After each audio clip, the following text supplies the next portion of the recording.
The Visigothic Kingdom was once a symbol of power and glory. Its vast lands stretched across the Iberian Peninsula and were ruled by noble dynasties that inherited the throne since the fall of Rome. But over time, the kingdom resembled a mighty tree, its roots deep in history but eroded by internal conflicts and betrayal.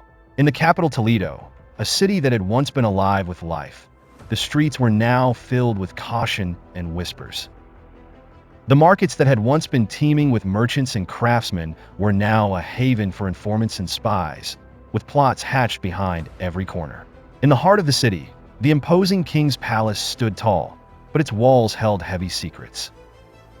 Its windows overlooking the city bore witness to a blood-stained past. On the Gothic throne sat King Rodrigo, a man made of iron and fire.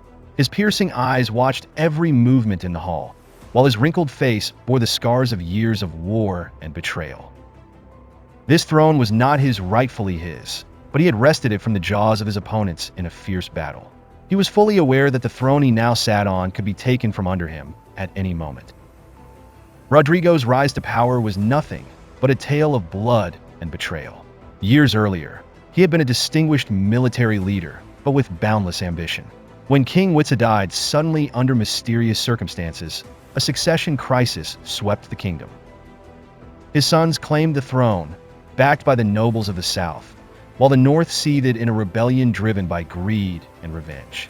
Rodrigo was not about to be a mere spectator.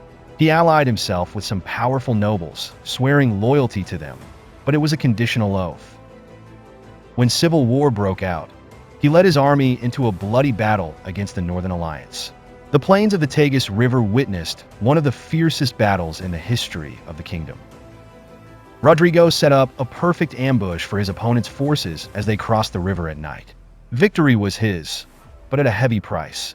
He lost many of his men and became known as a king who did not hesitate to use any means to achieve his goals. But the great battle was not only on the field. Inside the palace of Witsa, Rodrigo used trickery and deceit to keep the sons of the late king away. Rumor has it that they were secretly murdered, while other accounts suggest that they were exiled to distant lands from which they could never return. In this way, he removed all obstacles that stood between him and the throne. But from that moment on, he knew that every step he took towards power came at a price that he would pay later. The conflicts within the kingdom were not the only threat. Count Julian, ruler of Ceuta, was one of Rodrigo's most prominent opponents. On the surface, Julian was a loyal ruler of the kingdom, but secretly he was seething with hatred. His family had been seriously insulted by Rodrigo, an insult that combined politics with personal revenge. While Ceuta seemed calm, the fire of anger was burning in Julian's heart. On the other side of the sea, the Muslims of North Africa watched the scene in silence. The leaders there, led by Tariq ibn Ziyad and Musa ibn Nusair, saw in the weakness of the Visigothic Kingdom an opportunity. Plans were being drawn up in secret, and preparations were being made for the day when a new page in history would be written. In the Palace of Toledo, the days passed slowly, but they were filled with tension. The nobles who had once supported Rodrigo began to doubt their loyalty to him. Every meeting in the royal hall seemed like a dance on the edge of a knife, where smiles hid daggers behind them. Rodrigo, who had lived his life in wars and conspiracies, was no stranger to these atmospheres. But he knew that the danger this time was different. His enemies were not only in the field, they were sitting next to him, surrounding him in his own palace. He knew that the alliances he had made were temporary, and that time was unforgiving to kings whose grip had weakened. In Ceuta, Count Julian stood on the balcony of his palace, watching the sea that separated his kingdom from Andalusia. The sea wind carried with him memories of past glory days, dreams of revenge that never died down. In his heart he knew it was time to act. But he would not act alone. Julian looked at the horizon, where clouds hovered over the Mediterranean, like a harbinger of a coming storm. The Gothic kingdom lived in the shadow of death, where every step King Rodrigo took seemed to bring him closer to the abyss. Join the journey through history with Morasel. Are you fascinated by the stories of the past? Do you want to explore the rich history of the Middle East and Europe? Look no further. Subscribe to Morasel, where we delve deep into the captivating events remarkable civilizations, and influential figures that shaped the world as we know it today. From ancient empires to pivotal moments in modern history, our channel offers a unique blend of engaging storytelling and in-depth analysis. Hit the subscribe button now and become part of our growing community of history enthusiasts. Let's uncover the mysteries of the past together. In Damascus, in 710 CE, Caliph Al-Walid ibn Abd al-Malik ruled a vast empire from India to the Atlantic. Andalusia was a target for expansion, requiring a strategic plan and a capable leader. Musa ibn Nusair, governor of North Africa, devised a plan to expand into Andalusia. He chose Tariq ibn Ziyad, a courageous Berber commander, to lead the campaign. Tariq ibn Ziyad excelled in the Umayyad army in North Africa, making him the ideal choice to lead the attack on Andalusia. In 711 CE, the Umayyad army gathered in Tangier, preparing to cross the Mediterranean to the Iberian Peninsula with about 7,000 soldiers, mostly Muslim Berbers. The army's weapons included swords, spears, and shields, with horses for transport and combat, giving them an advantage in battle. As Tariq's army prepared to cross the sea, they faced the challenge of the Mediterranean and the waiting enemy in Andalusia. The battle was not just military, but a test of will and faith, requiring belief in victory and determination, as Musa bin Nusair understood. Upon reaching the Andalusian shore, the Umayyad army faced the Visigoth forces under King Roderic, weakened by internal disputes. In the spring of 711 AD, the Mediterranean was calm, but harbored secrets that would change the course of history. On one of its northern banks, Tariq ibn Ziyad, the young Umayyad commander, stood gazing at the Andalusian horizon. He had a modest force of no more than 12,000 fighters. Tariq's spirit brimmed with a determination that far exceeded his numbers.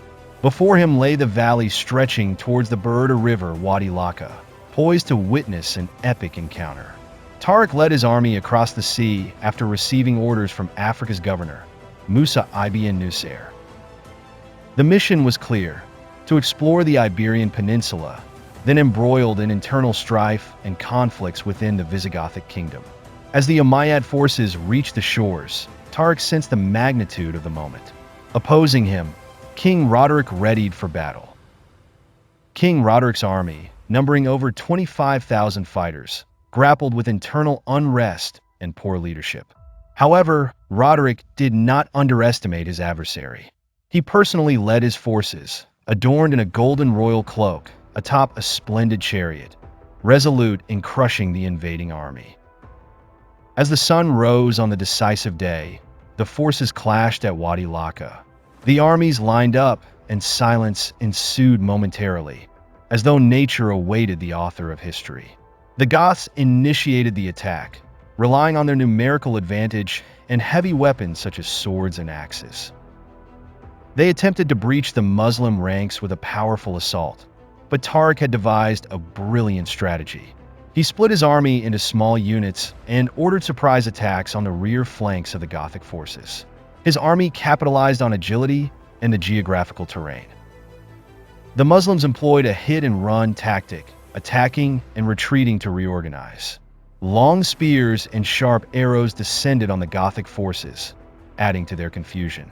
As the battle intensified, the Gothic army began to crumble. Chaos spread within their ranks.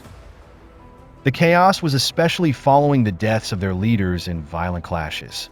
Some accounts claim King Roderic was killed, trapped between the Laka River and the Muslim lines, while others report his mysterious disappearance. In either scenario, his fall signaled the end of the Gothic army. By evening, the battlefield's outcome was decided. Gothic corpses littered the ground, and the river, witness to the confrontation, flowed red with blood. Tariq ibn Ziyad raised his banner, proclaiming victory and opening the gates of Andalusia. This triumph was not merely a military triumph, but the start of a new historical chapter. Following the battle, Tariq and his army advanced towards Toledo, the Gothic capital. One city after another fell under the Umayyad advance. Many regions surrendered with little resistance. The Gothic kingdom utterly collapsed. Historians regard the Battle of Lacca as a pivotal moment in Andalusian history. Spanish historian Raymond Smith observed, "The battle was not just a military clash, but the onset of a new cultural and civilizational era that would impact Europe and the world for centuries."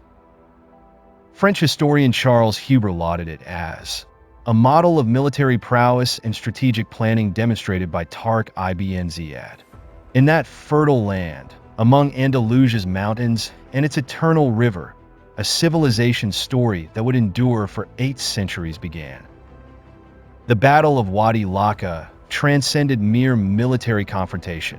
It marked the dawn of a new era, where cultures intertwined and civilizations cross-pollinated, creating a history still remembered by the world today.